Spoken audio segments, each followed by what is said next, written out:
My name is Trishina Kills-Perdianami. I'm an enrolled member of the Crow tribe through my mother and Hung Papa Lakota through my father. I remember my mother telling me a story about how my great-grandmother, Sage Woman, would weep over the Beartooth Mountains. She mourned over the loss of that land because that used to be her home. I was sent to school off the Crow Reservation in hopes to have a better education by my parents. I would tell my friends I lived on the res, but I never really knew what that meant. It wasn't until college I learned about the tribal sovereign relationship with the government. I took intro to Native American studies and learned about the time since Columbus's arrival to America and the Doctrine of Discovery of 1452. Here, the Pope gave the okay for settlers to invade, search out, capture, vanquish, and subdue Indians, reduce their persons to slavery, and convert them to his and their use and profit. To me, this marked the beginning of the dynamic impacts of change on landscapes, indigenous food systems, and culture all over the continent. As a Plains Indian, and the media selling the notion that everybody lives in a teepee and hunts buffalo, I never really heard about any other tribes. When I think about California, all I know about is Los Angeles and Disneyland, when in fact, there are 109 federally recognized tribes, with 78 petitioning for recognition. Tribes over there, like many tribes across this continent, are hidden.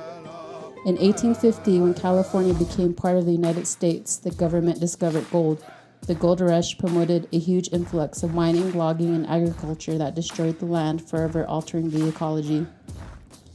Non-renewable gold was taken at the expense of renewable fisheries, with overgrazing livestock that competed with natives for their traditional food of acorns and grains.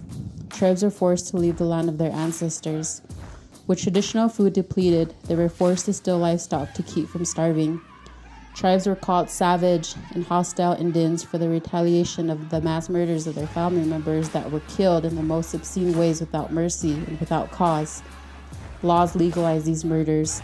Women and children were also forcibly removed or stolen. Many whites believed that these stolen children were better off than with their biological parents.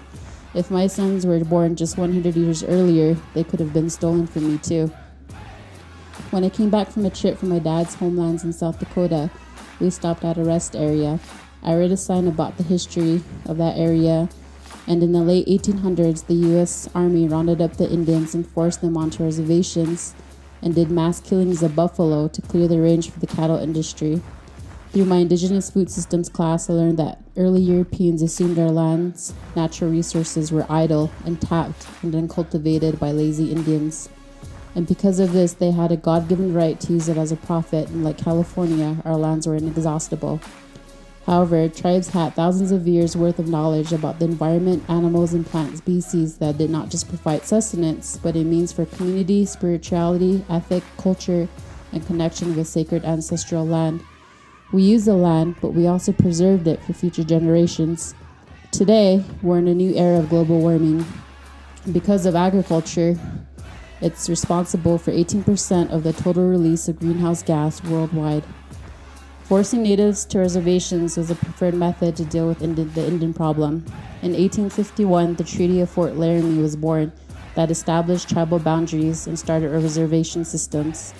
The Dawes Act, or General Allotment Act, was passed by Congress in 1887 that allowed reservation lands to be subdivided into individual parcels. The true intent, however, was to allow whites to buy more Indian land. This brings me back to the story of my great-grandmother, Sage Woman. She mourned the land because of this act, where it used to be a favorite Crow gathering place that was sold out for agricultural use. Chief Plenty Coops of the Crow tribe stated, "Education is your greatest weapon. With education, you are the white man's equal. Without education, you are his victim." When I started school at Little Bighorn College on the Crow Reservation, I would walk by these words every time I went to the gym. I have post-historical trauma of genocide, assimilation, colonization, and rape that runs through my blood. Today, I have 2 little boys. I have an associate degree in science.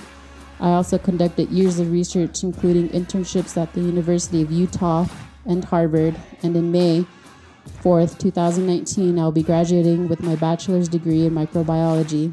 One day, I hope to become a doctor to help inspire my community. I do my best to honor my ancestors and be the prayer they hope for.